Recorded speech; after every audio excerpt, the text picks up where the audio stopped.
like Act 1, Scene 5, Act 2, Scene 2 is one of the very important moments in the play that hasn't yet been set as an extract question. This means that it's one of the ones that you should know especially well. There's no guarantee it's going to come up, but you'd feel silly if it did and you hadn't prepared it thoroughly. Things to write about in terms of the context of the scene right at the start are that in Act 2, Scene 1, we had Macbeth waiting for Lady Macbeth to prepare the scene for the murder. Now, in Act 2, Scene 2, we have her waiting for him to return. So there's a reversal in 2-2 of the roles we saw in 2-1. It's also the second time we see her alone on stage. And there's another reversal there too. In Act 1, Scene 5, the first time we saw her, she was awaiting his arrival from battle. He just sent a letter and was coming home from the battle, remember? Now, in 2-2, she is awaiting his return from killing Duncan. So there's an echo of Act 1, Scene 5. There's also an echo of the preceding scene, Act 2, Scene 1.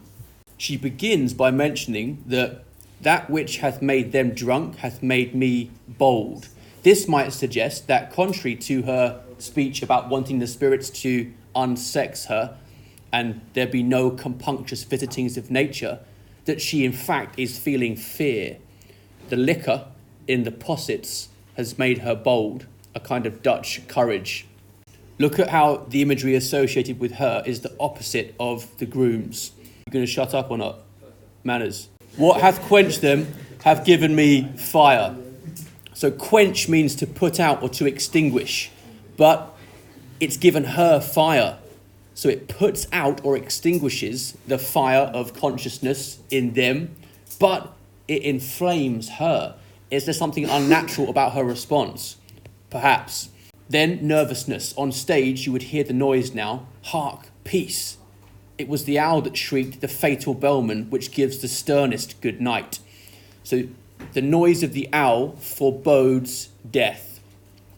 The fatal bellman, like the town crier, announcing the executioner of a prisoner, is what the owl is being compared to. And the sternest good night is, as in lights out, finally, death. So this foreshadows Duncan's death. He is about it. The doors are open and the surfeited grooms do mock their charge with snores. What's going on here is that their charge is their task to protect Duncan, and they are mocking it because they are asleep. Now, the reason is that they are surfeited, and that means that they have been filled with too much liquor from her possets that she's given them. I think surfeited there, meaning overfilled, might actually be an echo of her invocation of the spirits earlier. Fill me from the crown to the toe, top full of direst cruelty. So she was brim full, overflowing with evil from the spirits, and now they are surfeited or overfilled with the liquor. She was planning to use wine earlier, but what she actually does is use a posset, which is a mixture of milk and liquor. She also, we learned from the beginning of this speech, felt a bit afraid and needed alcohol herself. Maybe that fear and the fact that rather than just pure wine, she uses milk and liquor are two examples of traces of femininity left in her, despite what she'd prayed for earlier. The milk of human kindness, take my milk for gall. Well, she even has milk in her part in the murder. I've drugged their possets, that death and nature do contend about them, whether they live or die. So what's going on there is that there's a fight or struggle between their natural powers being awake and then sleep as a kind of death. That is an echo, that struggle, of a broader structural pattern in the play. Nature is repeated 26 times across the whole play, which gives you a clue about the fact that it's a theme. We get lines like, nature seems dead, and at the end, her sleepwalking is described as a great perturbation or disturbance in nature. So this little scene here of death and nature struggling in the grooms is like a microcosm of the whole play. Microcosm. Now, Macbeth hasn't yet entered on stage, so this is dramatic because we can hear his voice off in the distance, but he's not actually on stage yet. At this point, Macbeth probably appeared for a moment on the upper level of the stage, unseen by Lady Macbeth. "Who's there? What ho? Alack, I'm afraid they have awaked, and 'tis not done." She doesn't know that's Macbeth speaking. She thinks it's someone who has discovered him, so tension and suspense is going up here. Now she's feeling fear. "I am afraid they have awaked, and 'tis not done. The attempt and not the deed confounds us." So she was saying earlier how they couldn't possibly fail. But screw your courage to the sticking place and will not fail. But now it seems actually that courage and daring aren't sufficient. Chance can ruin things, and that's what she thinks has happened. "Hark, I laid their daggers ready. He could not miss them." Reassuring herself then. There's an internal conflict within her at this stage. Perhaps they have failed? But no, surely not. It was too straightforward. She did her part. The daggers were right there. There's no way he could miss them. "Had he not resembled my father as he slept, I had done it." That's a fascinating line. Think what it tells us about her. It's the only time a father-daughter bond is mentioned in the play. But why is she using this? Could it be remorse, i.e., I should have done it, if only I had? Is it a boast? Like, I was willing to do it, I could have done it. So it's ambiguous what's going on there. It could be that she planned to kill him, but couldn't. Some of her language in the previous scenes, remember, Act 1, Scene 5, for example, suggested that she thought of herself as doing it. "My keen knife, see not the wound it makes." So did she go into the chamber thinking she might kill Duncan, but felt compunctious visitings of nature and therefore couldn't, wasn't up to the task? Or maybe she hadn't planned to, but was tempted to. It's just he looked like her father, and she was on the verge of doing it. So that's an odd moment you need to think about carefully. How are you going to read Lady Macbeth in those lines? Is she boasting? Is she remorseful? Was she going to kill him but couldn't? Was she not going to kill him but almost wanted to? When Macbeth enters now, holding the bloody daggers, which he shouldn't have brought back from the scene, this is the only time she calls him my husband. It's like now he has earned that badge of honour. Whole play, this is it, my husband. Holding the bloody daggers, having returned from the murder, now he gets to be called my husband. Remember, Macbeth, on his way to go and kill Duncan, oddly compares himself to Tarquin, a rapist. So it's as if in Macbeth's mind, there's something about sex and murder that are associated. He compares himself to a rapist on his way to go and kill Duncan. Lady Macbeth, too, perhaps, seems to think there's something linked between murder and virility or masculinity as well, because now he has lived up to her vision of what she thinks her husband should be. He's proven himself as a man by going through with it. Next, Macbeth says, "I have done the deed." And this is interesting because he now no longer is hiding behind the passive voice. He's admitting to himself, "I have done it." And he's no longer using it. So he's not hiding behind a pronoun. So I have done the deed. There's an ownership there, except he still won't stipulate exactly what deed it is. He doesn't come back and say, "I've killed him." He says, "I've done the deed." We know about the word done being important. Whenever you see that, remember to think of it being like a snowball, accumulating associations and connotations throughout the play. And deed as well is important. "Didst thou not hear a noise? I heard the owl scream and the crickets cry. Did you not speak? When? Now? As I descended? Aye. Hark, who lies in the second chamber? Donalbain." This is a sorry sight. Then stares at his hands. Now the term for rapid fire dialogue like this is stichomuthia. Hard one to spell, so make sure you practice it a few times. There are some videos on this scene talking about this that don't spell stichomuthia correctly. So here is how you spell it. Tough one to do. One of the things no one knows is how to spell. Rapid fire tension. Also, very oddly, Macbeth seems to be unaware that he is one of the people who made the noise earlier. Did I not hear a noise? When? He's like forgotten that he said earlier, what ho? What ho, who's there? So he was speaking as he left the murder scene, but now he seems so fixated, so caught up in his own remorse, we're about to learn. It's like he's forgotten what he was doing. According to the Brothers Grimm, the cricket foretold death, so you should link that to the raven image in Act 1, Scene 5. The hands at the end, sorry, means sorrowful or painful. So there's a sense of immediate regret there as he stares at them. And this is a great example of Shakespeare having scenes in his plays which communicate to anybody in the audience, not just the people who can translate his new words from the Greek and Latin, but to anybody coming just to enjoy some exciting drama and spectacle. Communicates exactly what's important. So it's like in Hamlet holding the skull. Here, Macbeth staring at his hands. We all get the idea of blood and guilt and not being able to get clean ever again. So visually, staring at the hands is incredibly important. Hands become an important symbol in the whole play, repeated 13 times.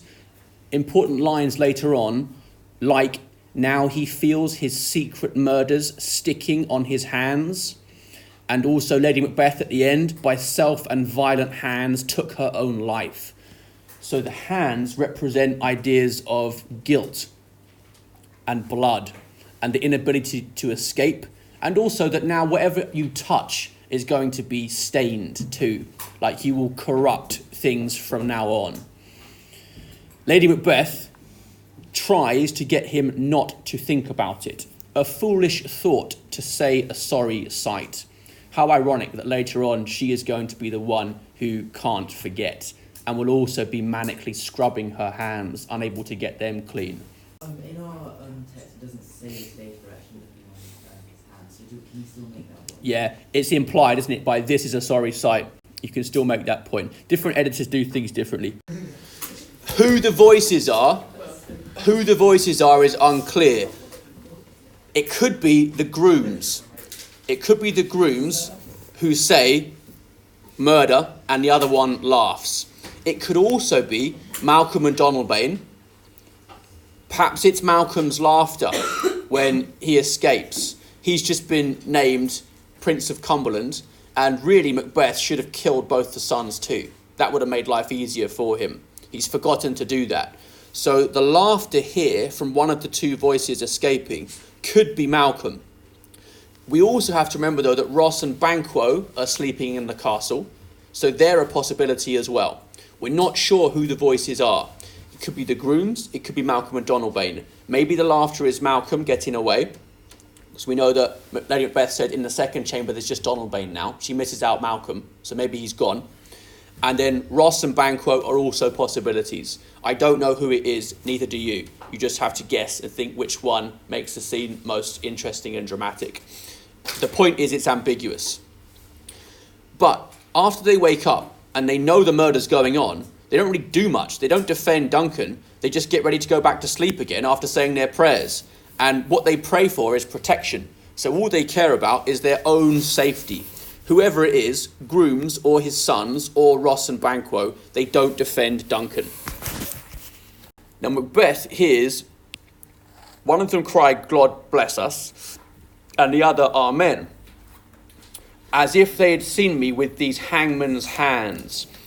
We've just seen him staring at his hands earlier. Now the hangman's hands here again are a very powerful image because people would have watched public executions, and one of the jobs of the executioner was to butcher and disembowel the corpse after the execution. So the hangman's hands is a very topical reference. The audience is far more used to blood than we are nowadays. Things that competing with Shakespeare's plays for the punter's money were, for example, dogs fighting bears tied to posts, bear baiting. That's why Macbeth at the end says, I'm tied to the stake and bear-like must fight the course. So the type of person who might want to go and watch some dogs fight a bear, last a couple of hours, kill it in the end, lots of blood. Also think, oh, maybe I won't see that today. Maybe I'll just go and watch a play instead. At least I'm going to get plenty of gore, maybe some nice sword fight scenes as well. So the hangman's hands, they know what they're expecting and they know what it refers to. Macbeth actually in the play has some imagery comparing him to a butcher, I think anyway. At the end, Macduff calls him this dead butcher. And when we first meet him, defeating MacDonald in battle, what did he do? Unseamed him from the nave to the chaps. So cut him right open. Bowels would have come out there. Listening to Ethyr, I could not say amen when they did say, God bless us. Lady Macbeth, trying to get him not to think about it. Consider it not so deeply means don't reflect on it. That's a bit like later on, she says, thoughts which should indeed have died with them they think on. What's done is done, let it go. But of course what's done isn't done. His conscience won't leave it in the past. Oddly, Macbeth wants a blessing. He wants to be able to say amen with whoever this voice is that's asking for blessing. But, of course, in murdering Duncan, he's committed a sin that has cut him off from blessing. He shouldn't be asking for a blessing at all. What he needs to do is pray for forgiveness. And that's what he's not doing, and in fact never does, oddly, at any moment in the play. At no point, despite his remorse and regret, does he ask for forgiveness. He even, in his famous image of saying, I stepped in blood so far that returning were as tedious as go just talks about how long it would take to turn back again. It'd be tedious. I've come this far. It's quite a long way back. May as well keep wading through blood. He doesn't repent. He doesn't ask for forgiveness. So he shouldn't be asking for a blessing here. That's why he can't say it. His sin has cut him off from blessing.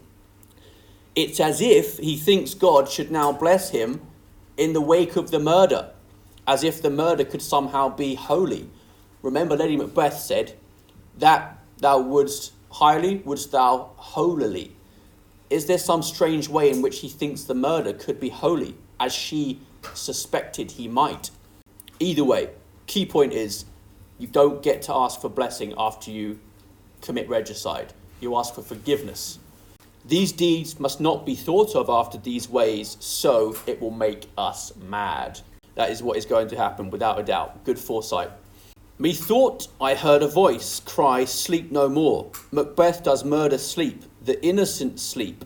Sleep that knits up the ravelled sleeve of care, the death of each day's life, sore labour's bath, balm of hurt minds, great nature's second course, chief nourisher in life's feast. Before the murder then, he was thinking about how sleep can be associated with evil and death. Wicked dreams abuse the curtain's sleep.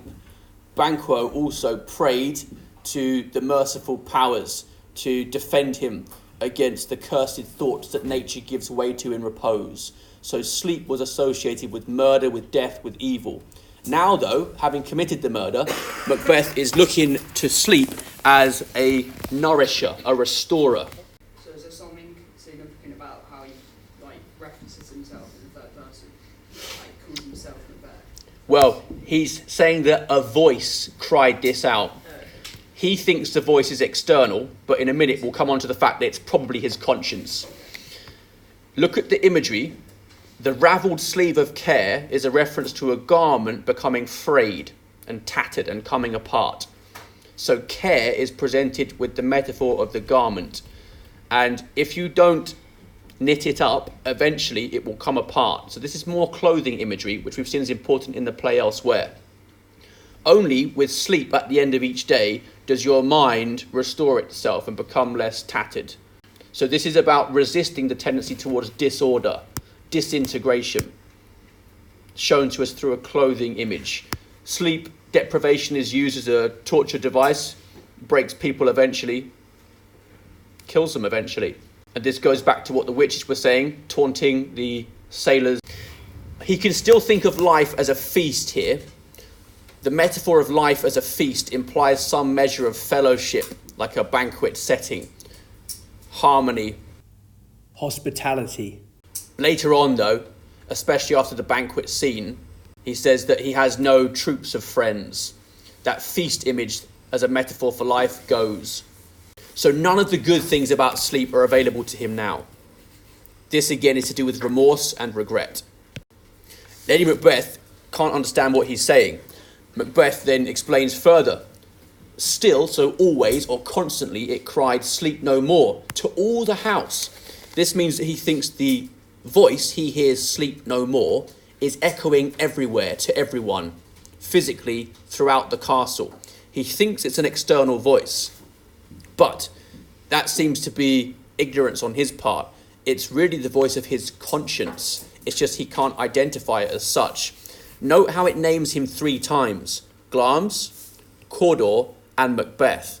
So it was as Thane of Glamis that he conceived of and plotted the murder, as Cawdor that he committed it, and then he's always going to be Macbeth forevermore in the future too. So past, present and future are all captured in this triple naming of him by the voice. His conscience makes sure that the past stays present to him. There's no escape.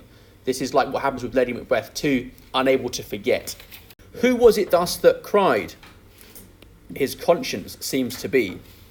And she uses images of weakness. She wants him to be able to move beyond this because it unbends his noble strength. This is important. It's the only time in the play she calls him noble, coming just after she calls him for the only time my husband. So he's acted in a way that impresses her.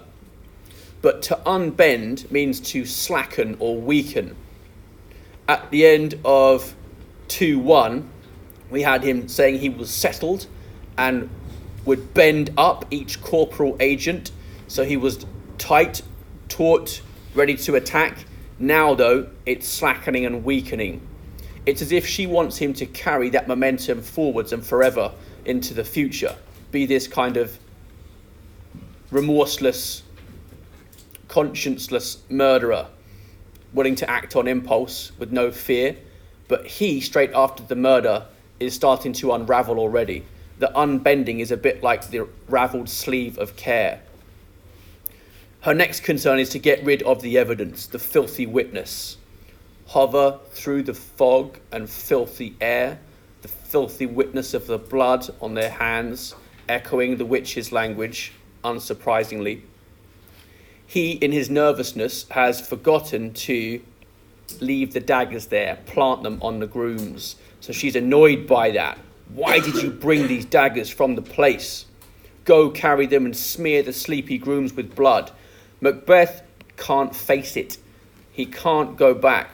And now he is afraid to think what he has done. So both of them in this scene have used the words, "I am afraid." "I am afraid" has been spoken by both of them in this scene. Significant because things aren't quite going according to plan. Done, important word thematically. No need to label that point now. You understand what's going on there. And Macbeth, again, can't even look at what he's done. Daring, when you durst do it, then you were so much more the man. He did do it, but now he can't even bring himself to look on it. So he is already falling short of what she wants him to be. Infirm of purpose, i.e. you are too weak with this plan. Give me the daggers, the sleeping and the dead are but as pictures. 'Tis the eye of childhood that fears a painted devil. If he do bleed, I'll gild the faces of the grooms withal, for it must seem their guilt. So to gild means to cover or coat.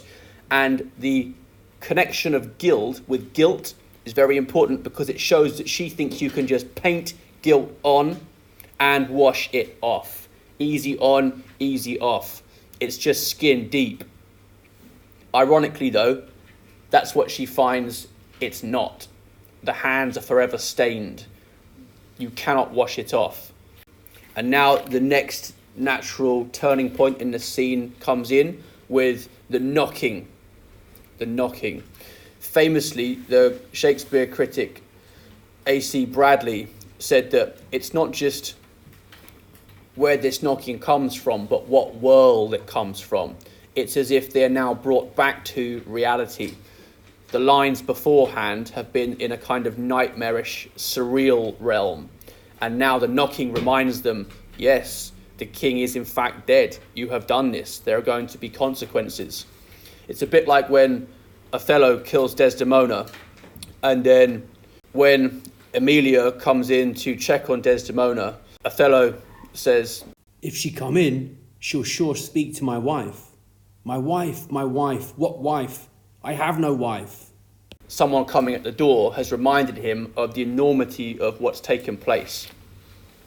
So the point about guild and guilt then is that she thinks it's merely skin deep. You can paint it on someone else and wash it off yourself, but by the end, no matter how much frantic scrubbing of her hands she does, it's soul staining rather than skin deep. This is another example of ironic structural imagery in the portrayal of Lady Macbeth.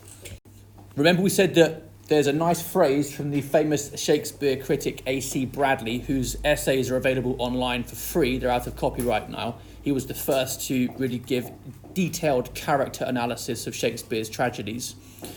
There's an essay from him when he says that when Macbeth says, "Whence is that knocking?" what he really means is as if it's from what world. He is currently living in a nightmarish, apparitional world when he is detached from everyday reality. And from what world is an example of him being brought back to his senses. De Quincey, the Romantic critic, famously described this as the pulses of life beginning to beat again. The pulses of life beginning to beat again. So the knocking at the gate is a symbolic moment. Macbeth now realises the impact the murder has had on him. "How is't with me when every noise appalls me? What hands are here? Ha, they pluck out mine eyes." You'll remember his earlier imagery about hands and eyes, and also Lady Macbeth's. "Let my knife see not the keen wound it makes." So the separation between sight and between deed. Macbeth talked about "let the eye wink at the hand." So this is an example of his very senses seeming to be at odds with each other. The image of his hand plucking out his eye, you could argue, is a powerful symbol of a kind of civil war in the soul. We've used that term psychomachia before. Internal division. Tragedy tends towards disorder in the state, in society, and in the soul of the protagonist as well. Now here it is. Hand plucking out the eye. Maybe also there is an allusion, indirect reference to some of the great Greek tragic figures, like the blinding of Oedipus, for example. Another reference here is to the Gospel of Matthew. "And if thine eye cause thee to offend, pluck it out, and cast it from thee. It is better for thee to enter into life with one eye, than having two eyes to be cast into hellfire." Macbeth has a very Christian sense of what the magnitude of the crime is, and later on in the play will speak of having given his eternal jewel, i.e. his soul, to the common enemy of man, i.e. the devil. "Will all great Neptune's ocean wash this blood clean from my hand? No, this my hand will rather the multitudinous seas Incarnadine, making the green one red." So Incarnadine there is another neologism, new word being coined, first time it's used. Carnal, to do with the flesh and blood, is a powerfully evocative image there. It's to do with there being so much blood on his hands that even all the waters of all the world's oceans won't be able to wash it off. Instead, his hand will stain them all red. Rather than putting red, Incarnadine makes it a more powerful symbol of guilt because it more directly evokes Duncan's blood and flesh. The multitudinous or myriad or innumerable seas shows just how much guilt he feels, how much water it could stain. So contrast that with later on, Lady Macbeth's flippant dismissal when she says, "A little water clears us of this deed." Look at the contrast, a little water versus all great Neptune's ocean. Now we know which of the two of them turns out to be right. It's Macbeth. No amount of scrubbing, she later finds, can clean her hands. It's significant as well that when Macbeth says this, she isn't on stage, so she hasn't heard him talking about this. So these are his private thoughts here, which he's not sharing with her. He doesn't tell her this. So that's another example of the intimacy between them starting to become lessened. He's not being open with her about his feelings post-murder. She can tell what's going on, but he's not directly telling her. "My hands were of your colour, but I shame to wear a heart so white." When she says that her hands are the same colour as his, it's because she has returned from doing what? Exactly, good. So she's now basically saying we're in this together. We both have bloody hands. But the difference between them is that she would be embarrassed to be afraid like he is. Shame shows that she is now goading or mocking him or looking down on him. Her "unsex me here" soliloquy could be read as her asking the evil spirits to turn her into the man she believes he's not. Now, in the wake of the murder, she is modelling to him the more manly response. Remember, the historical Macbeth had no qualms, no pangs of conscience before killing Duncan, and afterwards didn't regret it either. Ruled quite well for 10 years. The Shakespearean Macbeth is afraid and afterwards feels great remorse. Now the knocking returns. So this gives us more tension, more suspense, because the two of them aren't really talking about the best way in which to make things look normal when someone comes in. So there's conflict and suspense now between their private dialogue and whoever is knocking at the door trying to get in. "I hear a knocking at the south entry. Retire we to our chamber. A little water clears us of this deed." Note that she's now using first person plural, us, because that language suggests they are jointly responsible. They're in it together. "How easy it is then! Your constancy hath left you unattended." This is another moment when she accuses him of weakness. Remember when she said that he was unbending his noble strength to think so brain sickly of things. That's what she means here by constancy leaving him unattended. His firmness, his strength has gone. Knocking within, the tension goes up. Whoever is there at the door knocking is becoming more impatient, more urgent. "Hark, more knocking! Get on your nightgown, lest occasion call us and show us to be watchers." So we don't want to be looking suspicious. We want to look like we were asleep rather than people staying up, watching, awake. "Be not lost so poorly in your thoughts." We saw him lost in his thoughts earlier, when Macbeth was thinking about the witch's prophecies in his "two truths are told" soliloquy, and Banquo, on stage but not speaking to him, just watching him, said, "Look how our partner's wrapped. Look how our partner's wrapped." And Lady Macbeth has warned him about not being like a book whose pages can be read just by looking at its cover. Your face is as a book. She doesn't want him to be so easily read, but she can, at the moment, see exactly what he's thinking. She can tell that he's still distressed, still stuck in the past. She wants him to be freed from his own mental anxieties. Present fears are less than horrible imaginings. Well, now it seems that the horrible deeds from the past are greater than the present. Macbeth is already still finding it difficult to move on and leave what's done. It's undone in the sense that it continues to plague him. Is it the fact that he has trouble hiding his emotions throughout the play, so therefore the struggle seems kind kind of more real rather than closeted, because even the people around him, even though it not always picked up, can kind of tell that he's sort of fishy 24/7. All right, yeah, that would be a good essay title. Macbeth, fishy 24/7. Discuss. He certainly is in some ways. That tension, that internal conflict is visible to other people, even though they don't know exactly what constitutes it. You're right. Lady Macbeth, though, has put her finger correctly on the pulse here. Be not lost so poorly in your thoughts. Funny that she is the one who ends up lost, trapped in the past later on, whereas she now is the one who's saying, let's move on from this. Macbeth, listening to that, or maybe not, maybe this could be delivered, this line, as him oblivious to her and still just thinking, because he hasn't spoken since his soliloquy, making the green one red. He's been silenced the whole time, just standing there. Maybe he's not looking at her on stage at all. He's just ignoring her.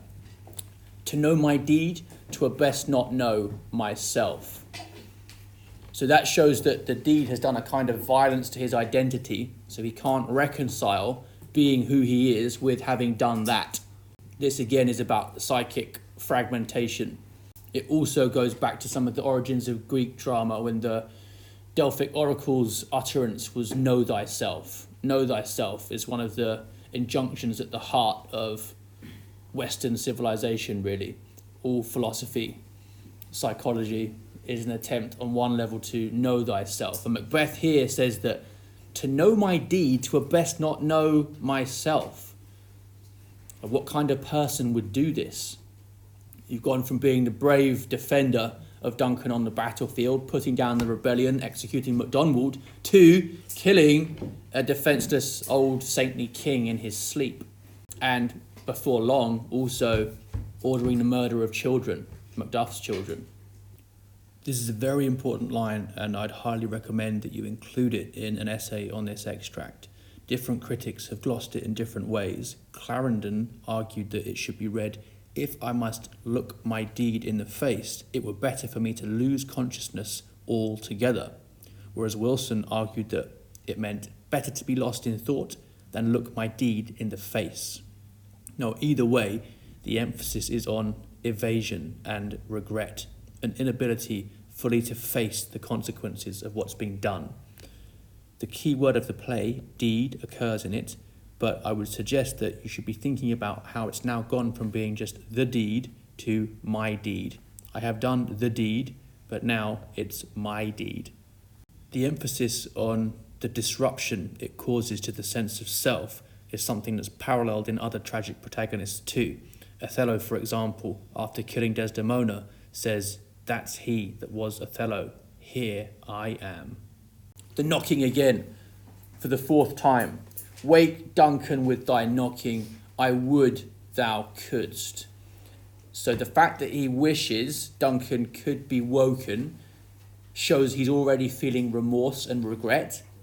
And yet still, despite that, he doesn't ask for forgiveness here. He's asked for blessing in this scene, weirdly, and it's stuck in his throat, unsurprisingly.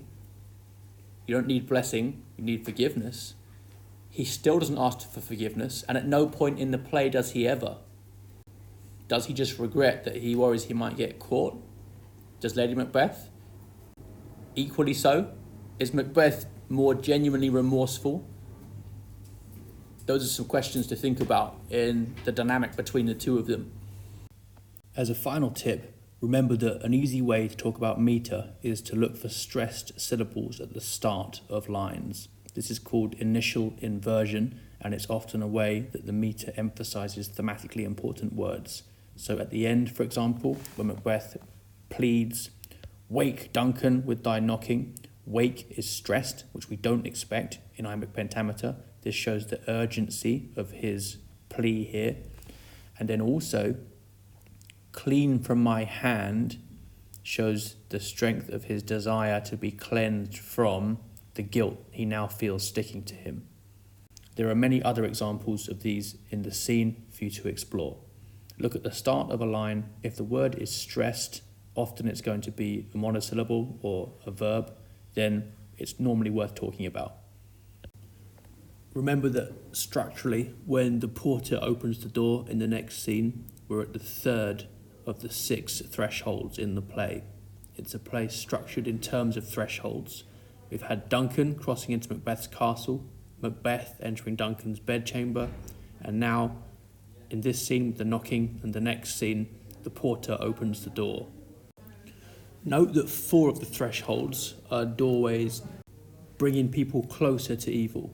Duncan goes into Macbeth's castle, Macbeth enters Duncan's bedchamber, Macbeth visits the witches, the murderers break into Macduff's home.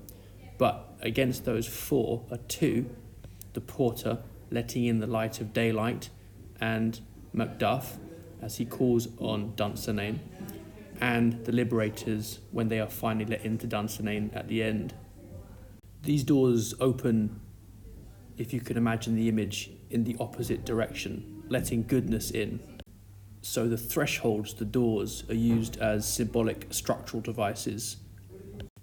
By the end of this scene, it's worth thinking about what change and development there's been in each character and in how they relate to each other.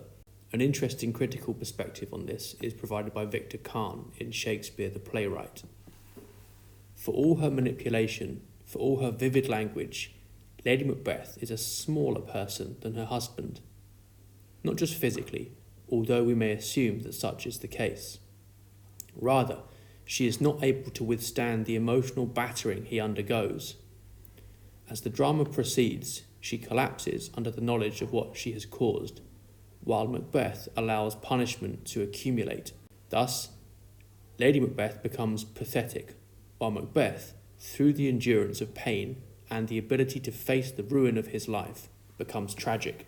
Now, the idea that she suspected that he was too weak, too full of the milk of human kindness to catch the nearest way and kill Duncan is important here, because ironically it turns out that actually she is the weaker of the two. Having summoned the spirits to fill her from the toe to the crown top full of direst cruelty, she ends up being unable to bear it. She's like a vessel that is filled by evil and cruelty and cracks. Macbeth, on the other hand, after the murder of Banquo, actually goes to seek out the witches, and they say, "Would thou rather hear it from our mouths or from our masters?" asking him whether he wants to know his fate, and the answers to his questions from them or from whatever they serve, which many characters think is the devil. And he is able to look on it. He says, "Call him, let me see him." It seems that nothing can break him. Even at the end, he refuses to play the Roman fool and die upon his own sword. So they switched roles. Macbeth started off afraid, whereas Lady Macbeth very much put on a front of bravado, whereas after the murder, she begins to unravel and collapse, whereas he doubles down. He says, "My strange and self-abuse is but the initiate fear that wants hard use." He actually talks about committing more violence to harden himself to it. So the distinction between her being a pathetic figure and him being a tragic one, because he sees very clearly what he's doing and goes into it with a terrible awareness that it's wrong, is very important. Shakespeare is encouraging us to think about them through the way he's presenting them as being entangled in some significant reversals, contrasts and conflicts, and the presentation is also ironic. It's very important, bearing in mind that Lady Macbeth has started to talk about how a little water clears us of this deed, using the first person plural. It's very important in that connection that Macbeth never at any point in the play blames her. He takes responsibility for the murder. He doesn't say that she talked him into it, even though arguably he could have done. Why doesn't he blame her? It's an interesting question to think about. Does he sense that she is unable to withstand the emotional battering of the aftermath? Doesn't want to worsen that pressure? Or is it that there's something masculine about the way in which he takes responsibility for the action? is he trying to impress her through his response to it, having been told not to think about it? Similarly, whereas she kills herself, he won't. He refuses to. In the end, he resists despair, whereas she succumbs to it. Some interesting context is provided here by John Knox's First Blast of the Trumpet Against the Monstrous Regiment of Women, published in 1558. Knox was a Scottish Presbyterian minister, and he wrote this in response to Queen Mary's persecution of Protestants. But he also made some points about women generally, rather than just attacking Mary on the grounds of her Catholicism. One of his remarks is that nature has made women weak, frail, impatient, feeble, and foolish. And he also argued that they are unconstant, variable, cruel, and lacking the spirit of counsel and regiment. Regiment there meaning order and control. The general view was that women were more emotional than men. They also weren't allowed to hold political or church office. But despite this, they did have some power. For example, they could be powerful religious leaders, like Joan of Arc, for example. They were also sometimes better educated than men. The Abbess Herod of Landsberg wrote the best-known encyclopedia of the Middle Ages, The Garden of Delights. Women ran the household affairs, took part in all kinds of entertainment, and sometimes played key roles in managing business affairs as well. So although men ruled, women's influence was actually obvious in many spheres of life, some very important, and their status and actions were therefore hotly debated, as in Knox's book. Some of the ideas about impatience, cruelty, and inconstancy might be particularly important for thinking about Lady Macbeth. One way to think of Shakespeare is as a kind of chemist, putting the different elements of human nature into different experiments and watching the reactions. Some of Knox's remarks about women might seem incredibly sexist and offensive to some people, but it's worthwhile looking at what the facts actually suggest. So the Adult Psychiatric Morbidity Survey of 2014, which gives us some up-to-date data on the prevalence of mental health problems among the two sexes, is relevant here. Women are more likely to suffer common mental health problems than men are, and they are almost twice as likely to be diagnosed with anxiety disorders. Lady Macbeth's fear and anxiety following the murder then, her depression and despondency, her fear of the dark, the washing of her hands, are all relevant here, and they're the responses that we would expect given what we know about the tendencies of men and women. This isn't to say that Macbeth isn't affected in any of these ways. Of course he is, and that's what we would expect. It's just that ultimately he is better able, as Khan argues, to withstand the emotional battering of the consequences.